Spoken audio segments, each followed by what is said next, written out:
ಏನಿಲ್ಲ ಅಗೇನ್ ಅದೇ ಈಗ ಒಂದೇ ಬಿಸ್ನೆಸ್ ಆದ್ರೆ ಹೇಳಿದ್ರಲ್ಲ ರನ್ ಮಾಡೋದು ಪಿಕಪ್ ಮಾಡೋದು ಕಷ್ಟ. ಆಮೇಲೆ ಇವಾಗ ಹೆಂಗಾಗಿದೆ ಅಂದ್ರೆ ಅವ್ರೇನೋ ಟೀ ಅಂಗಡಿ ಮಾಡಿದ್ರು ಏನೋ ಮಾಡ್ಬಿಡ್ತಿದಾರೆ, ನಾವು ಮಾಡ್ಬಿಡೋಣ. ಅವ್ರೇನೋ ಹೋಟೆಲ್ ಮಾಡಿದ್ರು ನಾವು ಮಾಡ್ಬಿಡೋಣ. ಅದೆಲ್ಲ ಅದು ಯಾವ್ದೇ ಒಂದ್ ವರ್ಕ್ ಆದ್ರೂ ಫಸ್ಟ್ ನಾವು ಮಾಡಕ್ ರೆಡಿ ಇರ್ಬೇಕು. ಇವಾಗ ನಾನು ಹೋಟ್ಲು ಮಾಡ್ತಿದೀನಿ ಅಂದ್ರೆ ಕ್ಲೀನ್ ಸ್ಟಾರ್ಟಿಂಗ್ ನಮ್ಗೆ ಹೆಂಗ್ ಆಗ್ತಿತ್ತು ಅಂದ್ರೆ ಹೇಳ್ದೆ ಕೇಳ್ದೆ ಭಟ್ರುಗಳನ್ನೆಲ್ಲ ಫಸ್ಟ್ ತಗೊಂಡ್ ನೋಡಿದ್ವಿ.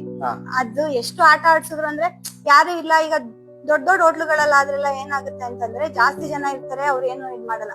ನಮ್ಮಂತ ಸಣ್ಣ ಹೋಟ್ಲುಗಳಲ್ಲಾದ್ರೆ ಇವ್ರು ನಮ್ಮನ್ನ ಬಿಟ್ರೆ ಇವ್ರಿಗೆ ಆಗಲ್ಲ ಅನ್ನೋದ್ ಏನಾದ್ರು ಅದನ್ನ ತುಂಬಾ ಅಡ್ವಾಂಟೇಜ್ ಆಗಿ ಅವ್ರು ತಗೋತಾರೆ. ನಮಗ್ ತುಂಬಾ ಪ್ರಾಬ್ಲಮ್ ಬರ್ತಾರೆ. ಎಲ್ಲಾದ್ರು ಹಂಗ ಕೆಲ್ಸ ನಾನೇ ಕಲ್ತಿದ್ದೆ, ಸೊ ಪ್ರಾಬ್ಲಮ್ ಇಲ್ಲ. ನಮ್ಮ ಅಂದ್ರೆ ಮನೇಲಿ ನಾವ್ ಅಚ್ಚುಕಟ್ಟಾಗಿ ಅಲ್ವಾ ಮಾಡ್ಕೊಂಡ್ ತಿನ್ನೋದು. ನಾವ್ ಅಚ್ಕೊಂಡಾಗ ಮಾಡ್ಕೊಂಡ್ ತಿಂತೀವಿ ಅಂದ್ರೆ ಹೊರಗಡೆ ತಿನ್ನಲ್ಲ. ಅದು ನಂದು ಕಾನ್ಸೆಪ್ಟ್. ಸೊ ಆ ಕಾನ್ಸೆಪ್ಟ್ ಅಲ್ಲಿ ಬೇಡ, ಯಾರು ಭಟ್ರುಗಳು ಬೇಡ, ನಾವೇ ಮಾಡೋಣ ಅಂತೇಳಿ ಈಗ ನಮ್ದೇ ಮಸಾಲೆ ಎಲ್ಲ ಪ್ರತಿಯೊಂದನು ನಮ್ದೇ. ಹೆಲ್ಪ್ ಗೆ ಅಂತ ಒಬ್ರು ಆಂಟಿ ಇದಾರೆ ಕುಕಿಂಗ್ ಗೆ, ಹಂಗಾಗಿ ನಾವು ಮಾಡ್ಕೊಂಡು ಹೋಗ್ತಾ ಇರೋದು.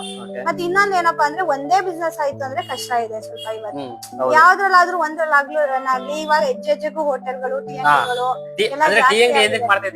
ಎಲ್ಲ ಕಡೆ ಟೀ ಅಂಗಡಿ ಫೇಮಸ್. ಮತ್ ಬೆಂಗಳೂರಲ್ಲಿ ಈಗೆಲ್ಲಾ ಜನರಿಗೆಲ್ಲ ಮೈಂಡ್ ಸೆಟ್ ಬಂದ್ ಬರ್ತದೆ, ಒಂದ್ ಟೀ ಅಂಗಡಿ ಮುಡಿಕ್ಬೇಕಪ್ಪ. ಈಗ ನಾವು ಒಂದ್ ಟೀ ಕುಡಿಯಕ್ 10 ರೂಪಾಯಿ ಟೀ ತಗೊಂಡು ಎಷ್ಟೋರ್ ಬಗ್ಗೆ ಮಾತಾಡ್ತಾ ಇರ್ತೀವಿ. ಈ ಬಿಸ್ನೆಸ್ ಚೆನ್ನಾಗಿ ಓಡ್ತೈತಲ್ಲ, ನಾವೊಂದ್ ಬಿಸ್ನೆಸ್ ಮಾಡ್ಬೋದಲ್ಲ, ಈ ತರ ಎಷ್ಟು ಬೆಳವಣಿಗೆ ಮಾಡ್ತಾವ್ರಿ ಇವರು. ಹೌದು, ನೀವ್ ಹೇಳೋದ್ ನಿಜ ಇದೆ. ಬಟ್ ನಾನ್ ಹೇಳೋದಂದ್ರೆ